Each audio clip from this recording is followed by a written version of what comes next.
আমি এবারে $10 million job করতে চলেছি একজন প্রফেশনাল অ্যাথলিট হিসেবে। আর আমি দেখাতে চলেছি এইটা আর $2 লাখ অ্যাস্ট্রোনটের কাজের মধ্যে পার্থক্য। এটা দুর্দান্ত। আর $1 লাখ দেওয়া হয় ডাইনোসরের হাড় খুঁজে বার করার জন্য। ও মাই গড! আরো অনেক জব দেখাবার সব থেকে কম টাকার জব যেটা আমি খুঁজে পেয়েছি, গোল্ড প্যানিং, যাদের রোজগার বছরে $1। কিন্তু আমরা মিলিয়ন উপার্জন করব। একদমই নয়। বেসিক্যালি গোল্ড প্যানাররা এটার মধ্যে প্রথমে মাটি দেয়, তারপর জলের মধ্যে এটাকে নাড়াচাড়া করে, তার ফলে গোল্ড ফিল্টার্ড হয়ে নিচে পড়ে যায়। কিন্তু এটা সহজ নয়, কারণ 5 ঘন্টা খোঁজার পরেও আমি সত্যি বলতে কিছুই পাইনি। ও বয়েজ, আমি গোল্ড পেয়েছি। এই ছোট্ট জিনিসটার মূল্য কত হবে? এটা হবে 2 সেন্ট। আমি এটাই বলতে চেয়েছিলাম। সারা বছর এই কাজটা করে তুমি মাত্র $1 রোজগার করবে, কিন্তু সৌভাগ্যবশত আমরা সেই জব করতে চলেছি যেটা করে বছরে $10 মিলিয়ন রোজগার করা যায়। কিন্তু প্রথমে দেখা যাক যে কাজ করে মানুষ বছরে $1 লাখ রোজগার করতে পারে। এটা হলো আমাদের কাজ করার জায়গা। এগুলো কি সত্যি ডাইনোসরের বোন? হ্যাঁ একদম, আমি এখানে 17 সত্যি? বছর ধরে রয়েছি, আর আমি আমার ক্যারিয়ারে যত ধরনের বোন দেখেছি তার মধ্যে এটা সব থেকে বড়। এটা হলো থাইবন, এই যে এখানকার, আর এটা 4 ফুট লম্বা। উদাহরণ হিসেবে এই যে একটা ডাইনোসর, তার সমান হলো 6টা কালকে ওপরে ওপরে দাঁড় করিয়ে দেওয়া। আমার হাইট 6'5". এগুলি মূলত মিনি জ্যাক হ্যামার। এই তো ভালোই করছো। ওর কোনো আইডিয়াই নেই ও কি হ্যাঁ, করছে। ওর কোনো আইডিয়াই নেই। আশ্চর্যের বিষয় হলো এটা করতে গিয়ে আমরা ভয় পেয়ে যাচ্ছিলাম। উপস। একটু সাবধানে। কাজটা একটু এগোতে আমাদের 5 ঘন্টা সময় কেটে গেল। তারপরে এক্সপার্টের সাহায্য নিয়ে আমরা কাজটাকে মোটামুটি এগোতে পারলাম। আমার গোটা ক্যারিয়ারে দেখা এটা হলো সব থেকে বড় একটা বোন। আর তুমি চাও এটাকে আমি আর কাল টাচ করি? একদম। যদি আমরা এটাকে খারাপ করে দিই? যশ, এটার ওয়েট কত হবে? মোটামুটি 2250 পাউন্ড? হ্যাঁ। এর ওজন তো নোলানের মায়ের 10 ভাগের 1 ভাগ। ও মাই গড, এটা তো দারুণ। এখন যেহেতু এই হাটটা এতটাই প্রাচীন, তাই আমরা এটাকে তোলার আগে ভালো করে সংরক্ষণ করলাম, না হলে এটা দুটুকরো হয়ে ভেঙে যেত। আশা করবো তোলার সময় এটা ভেঙে যাবে না। 1 2 3 Three. খুব ভালো। এদিকটা নিয়ে এসো। খুব ভালো। এই প্রথমবার কোনো মানুষ এটাকে বয়ে নিয়ে যাচ্ছে। একজন ইউটিউবার ডাইনোসর বোন নিয়ে যাচ্ছে। ঠিক আছে, 1 2 চলো। এই তো খুব ভালো। কাল তোমার হাতটা দেখবে। বিশ্বাস করবে কিনা জানি না, কিন্তু এই ডাইনোসর বোনটা তার জায়গা খুঁজে নিল একটা মিউজিয়ামে। আর যেহেতু মিউজিয়াম খুবই বোরিং হয়, তাই আমরা চলে গেলাম $2 লাখ জবে, নাসাতে অ্যাস্ট্রোনট ট্রেনিং। আর আমার প্রথম মিশন হলো একটা অফিসিয়াল লুনার রোভার চালানো। দরজাটা খোলো। আমি এটাকে কি করে চালাবো? ওই স্টিকটাকে সামনের দিকে করো। এক্ষুনি? হ্যাঁ, করো, সামনের দিকে করো। অন্য কেউ চালাও, ও আমাদের মেরে ফেলবে। আমার ভয় লাগছে। হ্যাঁ, ঠিক হচ্ছে। ও, এটা তো দারুণ। চলো এবং টুইস্ট করো। ডান দিকে? ডান দিকে বা বাঁ দিকে, যেদিকে খুশি করতে ও মাই পারো। গড, ওখানে তো কার আছে? এটা কি রাস্তায় চালানো লিগ্যাল? হ্যাঁ, এখানে রাস্তায় লিগ্যাল আছে। ও, এটা সত্যি দুর্দান্ত। আমরা সাইড হয়ে যাচ্ছি কেন? আমি জানি না এটা কি করে সোজা চালাবো, আর আমার যেন মনে হচ্ছিল আমি ড্রিঙ্ক করে এটা চালাচ্ছি। কিন্তু তাও আমি এটাকে নাসার লুনার ট্রেনিং ইয়ার্ডে নিয়ে যাওয়ার চেষ্টা করছিলাম, যেখানে আসল টেস্ট ছিল। ও অফরোডিং। ও গড। ও, এটা তো খুব লাফাচ্ছে। তোমরা চাও এই হিলটা দিয়ে চালিয়ে আমি নিচে নামি? এটার মধ্যে কি কোনো সিট বেল্ট নেই? এখানে একটা সিট বেল্ট আছে, কিন্তু আমরা ইউজ করি হ্যাঁ, না। এখানে সিট বেল্ট আছে কিন্তু কেউ ইউজ করে না। এটা জেনে ভালো ও, লাগলো। এটা তো খুবই স্টিপ। ও ওরে বাপরে, আমরা কি সত্যি নিচে নামবো? আমার সিট বেল্ট চাই এক্ষুনি। ও মাই গড। দাঁড়াও, আমরা হিল থেকে সাইড হয়ে থামাও, নামছি। থামাও গাড়িটাকে। ঠিক আছে, তোমার হাতটা তুলে নাও যাতে ওরা দেখে আমি চালাচ্ছি।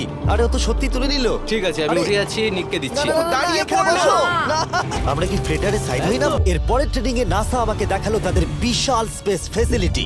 ওরে বাবারে, এটা হলো পৃথিবীর দ্বিতীয় বৃহত্তম পুল। সত্যি কথা বলতে মনে হচ্ছিল ওরা আমাদের কি ট্রেনিং দিচ্ছে, বিশেষ করে যখন আমাদেরকে স্পেস স্যুট দেখানো হলো। আমি যতদূর জানি তুমি একটা স্পেস স্যুট পরলেই তুমি অ্যাস্ট্রোনট হয়ে যাবে। কিন্তু এর মধ্যে একটা গন্ডগোল আছে। স্পেস ওয়াকে তোমাকে কি ডায়াপার পড়তে হয়? তোমাকে 12 ঘন্টা স্যুটটা পরে থাকতে হবে। ওয়াও, এই নাও। এটা সত্যি একটা অ্যাডাল্ট ডায়াপারের মতো। ওকে, আচ্ছা, একটু সাবধানে। হ্যাঁ। এটা হাতে তৈরি করা। এটা পরে কিন্তু অনেকবার স্পেসে ঘোরা হয়েছে। তার মানে আসল অ্যাস্ট্রোনটরা এটা মনে পড়েছে। রেখো এই অ্যাস্ট্রোনটটা কিন্তু এর মধ্যে টয়লেট তুমি করেছে। কি এর মধ্যে টয়লেট করেছো? আমি না, এই স্যুটটা নয়। ঠিক আছে। ওকে, আমার পরের মিশন কখন শুরু হবে? তুমি এখন থেকে 1 বছর পর কি করবে? ভেবে দেখতে হবে। Okay. তুমি আমাকে এটা ছুঁতে দেবে, তার কত % চার্জ আছে? 0। গতকাল আমরা একটা ডাইনোসরের ফসিল খুঁজে বার করেছি, তাই আমি এই বিষয়ে এক্সপার্ট। আমি এটা টাচ করি? না। চেষ্টা তো করলাম। এই যে মেটেরিয়ালটা দেখতে পাচ্ছ, এটা হলো আসলে লুনার সয়েল। ও মাই গড। তুমি এখন চাঁদকে ছুঁয়ে ফেললে। ও, এটা তো দারুণ। তার মানে এই টিউবের ভেতরে চাঁদের মাটি আছে, আর এটাকে নিয়ে আসার পর খোলাই আর হয়নি। তোমরা চেক করনি? তাহলে এর ভেতর তো এলিয়েনও থাকতে পারে। হ্যাঁ, চাঁদ থেকে আনা হয়েছে তাই থাকতেই পারে। দাঁড়াও। থেকে এটা আমরা চাঁদ শুনলে? থেকে। আর তারপরে আমরা এলিয়েনরা যে সত্যি আছে এটা জানার পরে আমরা গেলাম স্ট্র্যাটোস্ফিয়ারে আমাদের পরের জব করতে। সেখানে নোলান আর গার্ল একটা প্লেন চালাবে। আমি আগে কোনোদিনও প্লেন চালাইনি। আমরা জানি না আমরা কি করছি। প্রথম দিনের ফ্লাইট ট্রেনিং এ তোমাদের স্বাগত। আমি মজা করছি না, ছেলেরা প্রথম প্লেন চালাতে চলেছে, তাও আবার মাত্র একবার এই ফ্লাইট সিমুলেটরে প্র্যাকটিস করার পরে। আচ্ছা, এটা হলো আমাদের থ্রটল। এটা পেছন দিকে টানলে এটা স্লো হবে, ঠিক এইভাবে। ও মাই গড আর নোলান ক্র্যাশ করার পরে, ক্র্যাশ করার পরে এবং ক্র্যাশ করার পরে প্লেনটাকে ক্র্যাশ করে দিলে। বাপরে আমার খুব ভয় এই, লাগছে তুমি এটা করতে পারবে না নোলেন, প্লিজ তুমি আরো ভালোভাবে প্র্যাকটিস করে এসো। ও মাই গড আমি এখন একটা প্লেন চালাবো ও মাই গড। ওকে, তাহলে আমরা যাবো। তুমি তৈরি? হ্যাঁ আমি একদম প্রস্তুত ফুল থ্রটল, অ্যাপ্রোচিং 60। কিছুটা কাঁপছে, কিন্তু তুমি এটাকে জাস্ট টিপ টেনে দাও।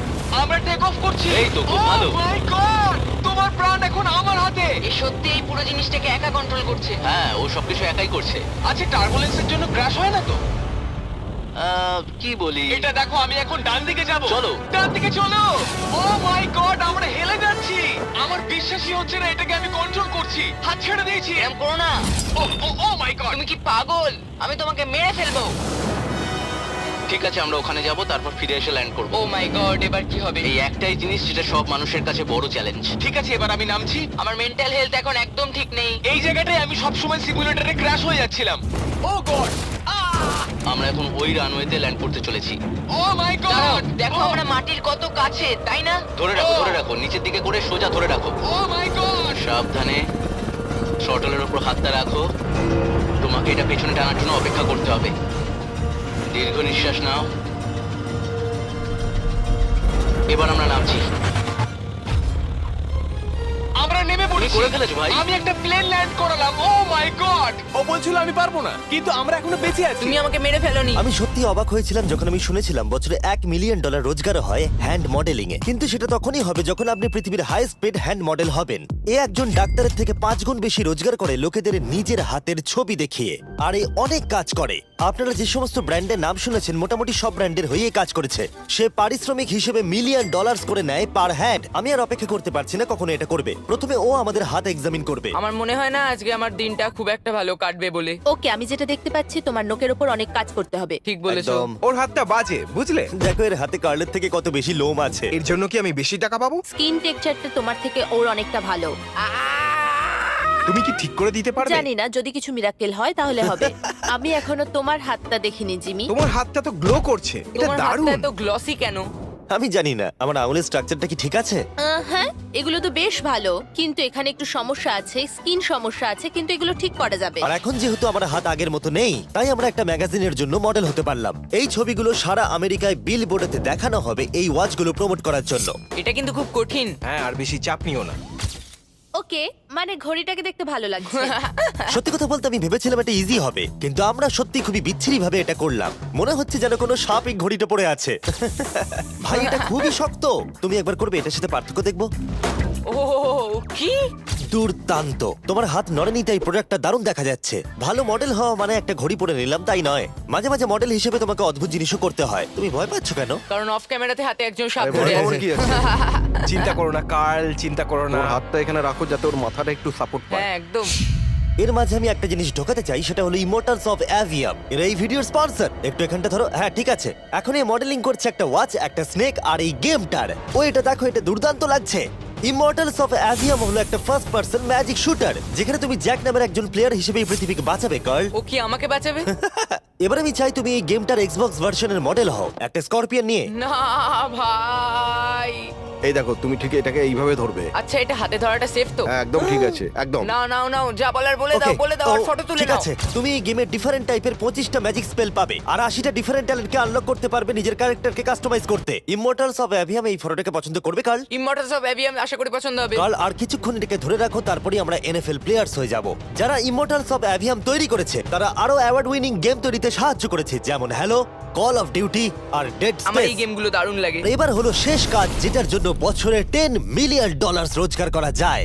একদম ঠিক, আমি জয়েন করতে চলেছি লিটারালি এনএফএল। এটা আমার একটা স্বপ্ন ছিল যদি তোমাদের মনে হয় এটা ফেক, এই দেখো আমি সাইন করছি একটা রিয়েল কন্ট্রাক্ট। তার ফলে আমি বাকেনিয়ার্স এর এখন রিয়েল প্লেয়ার আর ওরা আমাকে দেবে $10 মিলিয়ন। আমি হয়তো এটা পাবো না, কিন্তু অ্যাটলিস্ট এটা অ্যামাউন্টটা তো বললো। না না ডলারের ওপর ফোকাস করো এখন থেকে এটা অফিশিয়াল, কংগ্রাচুলেশন। তাহলে আগামী 48 ঘন্টার জন্য আমি অফিসিয়ালি প্লেয়ার। তুমি এখন অফিশিয়ালি প্লেয়ার। কথা দিচ্ছি আমি হতাশ করব না। আমি কথা দিচ্ছি ও হতাশ করবে। এরপরে আমি প্রথম প্র্যাকটিস করলাম টেম্পা বে বাকেনিয়ার্স এর ট্রেনিং গ্রাউন্ডে। আমি দেখা করলাম আমার কোচের Hello, Mr. সাথে। Beast, কেমন আমি আছেন? coach, তুমি কেমন আছো? ভালো। আর আমার নতুন টিমমেটদের দেখা সাথে করে খুব ভালো লাগলো ভাই আমার নাম শেখ আমার তোমার ভিডিও খুব ও, ভালো সত্যি? লাগে তারপর ক্যান্ডি বার আর হ্যাঁ কালকেও Thanks, ভাই। আর আমার নতুন টিমমেটরা বিশ্বাসই করছিল না আমি সত্যি করে টিমে সাইন করেছি, তাই আমি আমার কন্ট্রাক্টটা ওদের দেখালাম। এটা একই তো যাতে তোমরা সাইন তুমি তো করেছিলে। দেখছি আমার থেকে বেশি টাকা পাচ্ছ গো। আমাকে এত কিন্তু তুমি দেওয়া হয় পড়লে না। দেখতে পাবে 48 ঘন্টার মধ্যে ক্যান্সেল না করলে কিন্তু ও, আমরা ক্যান্সেল হ্যাঁ। করে দেবো। দেখো এখানে যদি আরো আমি অনেক সঠিক কিছু বলি। লেখা আছে। যাই হোক অফিশিয়ালি তুমি এখন আমি আমাদের জানি, টিমে। Thank you. কিন্তু আমার অন্য তোমাকে এখন টিমমেটরা অনেক ওখানে খাটতে আছে। হবে। ওদের কাছে আমাদের বাচ্চা মনে হচ্ছে, ওরা খুবই লম্বা। একবার ওর হাইটটা তো দেখো। আমাদের সামনে একটা বড় খেলা আছে, আমরা শুধু সিরিয়াস প্রশ্নেরই উত্তর দেবো। এটা কি পাবলিসিটির জন্য করছো? তাহলে এখানে কি করছো? যতটা সম্ভব ভালো ভিডিও তৈরি করার হ্যাঁ, জন্য। এটা পাবলিসিটির জন্যই করা। পরিষ্কার বলে দিই আমি এনএফএল প্লেয়ার নই। জিমি, তোমার এই টিমে এসে কেমন লাগছে? আমার দারুণ লাগছে। সত্যি কথা বলতে কি, আমার ভাবনার থেকে ওরা আমাকে বেশি আপন করে নিয়েছে। আপনি কতক্ষণ খেলবেন বলে ঠিক করেছেন? জানি না, এবং বারবার বোঝানোর পরে যে এটা কিছু সময়ের জন্য, তারপরে আমি চলে গেলাম মেজার করতে। 6 feet 4.5। 6'4.5"। কল, তুমি তো 6'5". আমি 6'5", হ্যাঁ। এই মেজারমেন্টগুলো ছিল আমার গিয়ার আর ইউনিফর্ম ভালোভাবে ফিটিং হওয়ার জন্য। এটা কিন্তু দেখতে দারুণ লাগছে। চলো শুরু করি তাহলে। যখন আমি তৈরি হয়ে গেলাম, অফিসিয়াল গেম ডে চলে এলো। আমি জানি না ওরা আমাকে কেন এটা করতে দিচ্ছে, কিন্তু হ্যাঁ, থ্যাঙ্কস বাক্স। তোমরা কি আমাকে এই টিমে দেখে অবাক হচ্ছ? হ্যাঁ, এটা আমার প্রথম ফুটবল যেটাতে আমি সাইন করলাম। জিমি এখন যে কোনো মুহূর্তে বেরিয়ে আসতে ওরা পারে। বললো যদি আমি 100 অব্দি থাকতে পারি তাহলে ওরা একটা খেলা খেলবে, আমাকে একটা সাহায্য করবে। উত্তেজিত হয়ে ওঠো। ভালো বলেছো। এটার প্রথম গেম আর এটা সম্ভবত শেষ। অবশ্যই ওর শেষ গেম। আমি জানি না কি হতে চলেছে। এটা দুর্দান্ত।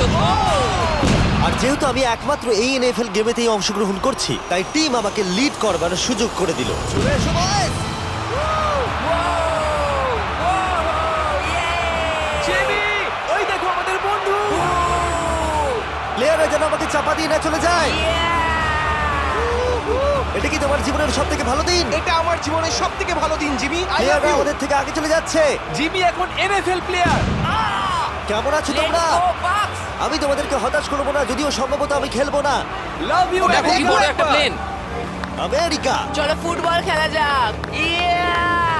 আমাকে অফিসিয়ালি এনএফএল প্লেয়ার করার জন্য বাকিনিয়ার্স এর জন্য একটা হিউজ শাউট আউট। সত্যি কথা বলতে ভালো হলো যে আমি খেলিনি, কারণ ওরা যদি আমাকে ধাক্কা দিত সম্ভবত আমি মরেই যেতাম। আমি ভেবেছিলাম ওটা ওখানেই শেষ হয়ে যাবে, কিন্তু ফ্যালকন টুইটটা করে দিল, মিস্টার বিস্টের পরে চ্যালেঞ্জ হলো hit the field goal, win the game.